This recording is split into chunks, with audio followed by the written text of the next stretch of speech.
Dear students, Assalamu alaikum. It is online teaching program. Saima Fatma is here to teach you. We had been doing the exercises of unit number 3. We have done exercise A. Well girls, do you remember what is the exercise A about? In the first part of the exercise A, you answered the comprehension questions of the lesson. Whereas in the second part of this exercise, you explained the italicized words. Today we'll do exercise B of this unit. This exercise has two parts. The first part is about apostrophe. So, in this video lecture, you will study about apostrophe. You will learn how to use apostrophe in different situations. We'll do the exercise concerning the apostrophe. In the second part of exercise B, some words have been given. You have read these words in the lesson. You have learned their meanings. In this exercise, you have to use these words in sentences of your own. Let us start. Before we study the apostrophe in detail, we are going to have a look at the punctuation marks. Well girls, do you know what is meant by punctuation marks? Punctuation is a device used by a writer to help his readers understand the meaning of his words. When we speak, we pause, raise our voice for emphasis, or adopt a questioning tone. This makes our meaning clear in conversation. When we write, we cannot do any of the things, and the reader can misunderstand our meanings unless we make it clear through using some symbols to express whether we are pausing, whether the sentence has ended, and other such things. These symbols are the punctuation marks with which we all are familiar. The following punctuation marks are used in the English language. Their symbols are also given against them. First one is full stop, second comma, third semicolon, fourth colon, number 5 ellipsis, number 6 question mark, number 7 exclamation mark, number 8 hyphen, number 9 dash, number 10 inverted commas. They are also called quotation marks. Number 11 parenthesis or brackets, and number 12 apostrophe. Now we come to our actual topic, the apostrophe. The concept is not new. All of you would be familiar with it. You must have used it while writing. Well girls, do you know what is apostrophe? It is a punctuation mark.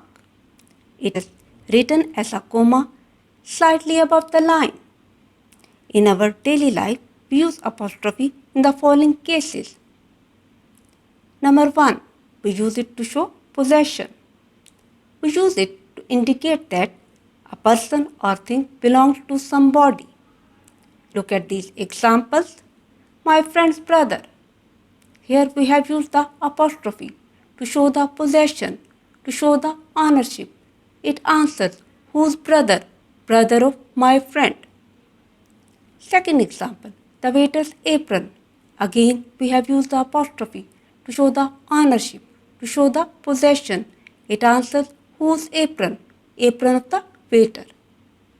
Look at the third example, King James crown. Again we have used the apostrophe to show the possession, to show the ownership. It answers whose crown? Crown of King James.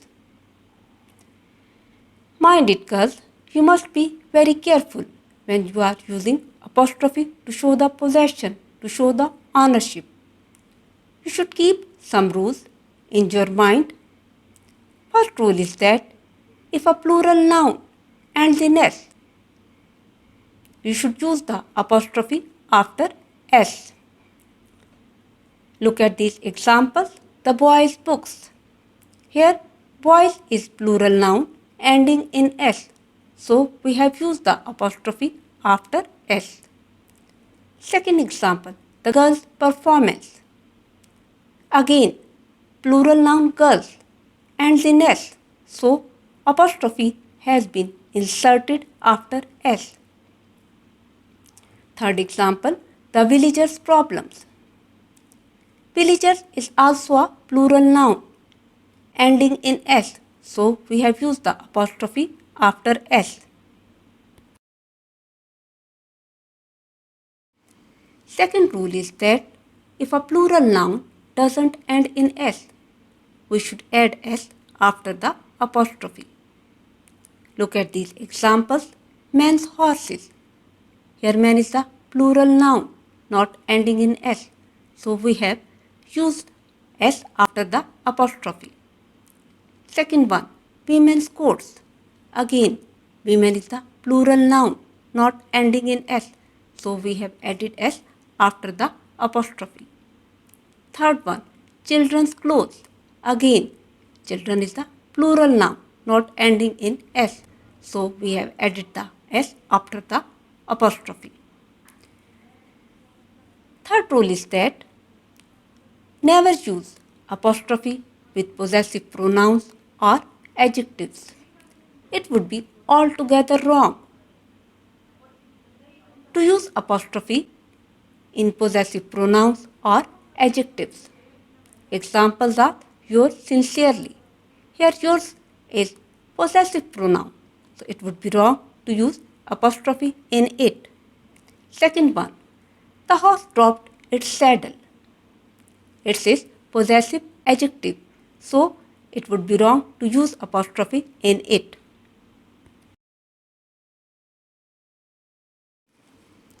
We use apostrophe to show the possession, to show the ownership, to indicate that a person or thing belongs to somebody. Its second use is that we use apostrophe to show the omission of letters or figures. In our daily life, we often use contractions. We often use short forms. In these contractions, in these short forms, sometimes we omit letters, sometimes we omit figures. So we use apostrophe to show the omission of letters or figures. For example, we speak I'm instead of I am. So we use apostrophe to show the omission of letter A. We use I'll instead of I will. Here apostrophe shows the omission of letter W. He is instead of he is. Here apostrophe shows the omission of I. It's instead of it is. Here apostrophe shows the omission of letter I. Theirs instead of there is. Here apostrophe shows the omission of letter I. Hasn't in place of has not. Here apostrophe shows the omission of letter O. Don't in place of do not. Here apostrophe shows the omission of letter O. Won't in place of will not. Similarly, we use whose in place of who is. Similarly, we use he'd in place of he would, let's in place of let us, am in place of them, could have in place of could have, mustn't in place of must not, didn't in place of did not, shouldn't in place of should not, they are in place of they are, I in place of I have. In all these contractions, in all these short forms, we use the apostrophe to show the omission of letters. In all the above examples, we use the apostrophe to show the omission of letters. Apostrophe is also used to show the omission of figures. Look at this sentence. The incident took place in the year 89. Here we have used the apostrophe to show the omission of the figure 19. The actual sentence is, the incident took place in the year 1989. Second example, he was a star in the 30s. In this sentence also we have used the apostrophe before 30s to show the omission of the figure 19. The actual sentence is, he was a star in the 1930s. Mind it girls, apostrophe is omitted in the plural forms of abbreviations. Look at these examples. Many's houses. In the first expression, we have used the apostrophe after s. The reason is that many's is a plural noun ending in s, so apostrophe goes after the s. First expression means that houses belonging to the members of the National Assembly. Whereas in the second expression, apostrophe is placed before s. It means that house belonging to the one member of the National Assembly. Now we are going to look at the third and the last use of apostrophe. Although it is not a common use, apostrophe is used to form the plural of letters or figures. Examples are, dot your I's and cross your T's. In this sentence, we have used the apostrophe to form the plural of letters I and T. Second sentence, add 2 5s and 4 2s. Here we have used the apostrophe to form the plural of figures 5 and 2. Hopefully, you got it. Now we are going to do the exercise B of unit number 3. Question is, insert apostrophe where necessary. First sentence is, we spoke to his father who is in his 90s. Well girls, do you think this sentence requires an apostrophe? No, there is no need of apostrophe because there is no contraction, no short form has been used here. Second sentence, in the 40s, Pakistan gained independence. Should we insert apostrophe in this sentence? Yes. Why? Because the word 40s has been contracted. Here figure 19 has been omitted. So we should use apostrophe to show the omission of the figure 19. Actual sentence is, in the 1940s, Pakistan gained independence. Sentence number 3 is, in 92, he scored 550s. Well girls, where do you think we should insert the apostrophe before 92? Why? Because here the figure 19 has been omitted. Actual figure is 1992. So we should use apostrophe over here to show the omission of figure 19, to show that figure 19 has been left out. Sentence number 4. The MPs who attended the meeting in 86 stayed in the 5 DIG's houses. Where do you think we should put the apostrophe in this sentence before 86? Why? Because here the figure 19 has been omitted. Actual figure is 1986.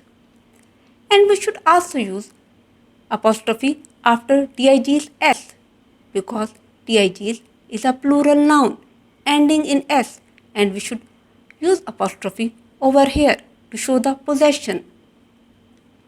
Whose houses? DIG's houses. Sentence number 5. All the PM speeches at the conference were recorded and filmed.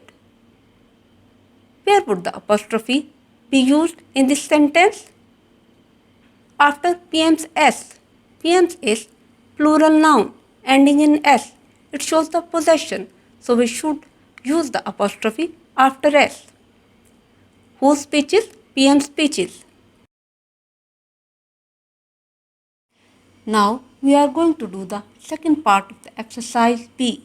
Question is, there are a number of words in the story for which meanings have not been given in the word to know section. Here are some of them. First find the words in the story, then look up the words in a dictionary and finally use them in sentences of your own. We have studied the story, we have learned the words' meanings. Now we are going to use these words in sentences. First word is hectic. It means very busy, full of activity. Sentence is, he was tired of his hectic routine. Second word is nutritious. What does it mean? Healthy, very good for health. Sentence is, you should have nutritious food to improve your health. Third word is profusely. It means in large amount. Sentence is, she apologized profusely for coming late. Fourth word is rasping. It means saying in unpleasant harsh sound. Sentence is, he felt embarrassed due to his rasping cough during the meeting. Next word is semi-delirious. It means in disordered state of mind. Sentence is, in extreme wrath, she went semi-delirious and spoke incoherently. Next word is promptness. It means quickness, acting without delay. Promptness of fire brigade could save the lives of many people. Next word is niggard. It means laughed in a quiet, unpleasant way. Sentence is, the man being callous always sniggered at others' sufferings. Next word is fast. What does it mean? Abstaining from food and drink. Sentence is, the Muslims observe fast during the holy month Ramadan. Next word is snarling. It means speaking angrily. The sentence is, the old man asked the children to get out of his garden at once in a snarling voice. Second last word, it is labored. What does it mean? It means breathing hard and slow. Sentence is, he still hears the labored breathing of his dying father, although he passed away many years ago. Then the last word, it is intrusion. What does it mean? It means entering without permission. Sentence is, he apologized for the intrusion but said he had an urgent message. Well girls, we have completed exercise B of unit number 3. I hope all of you understood it. Your today's home task is write down these word sentences in your neat notebooks and prepare them as well. Mind it girls, you should use these words in sentences of your own, so don't copy them. And don't forget to send your written work in the English group. Okay girls, Allah Hafiz.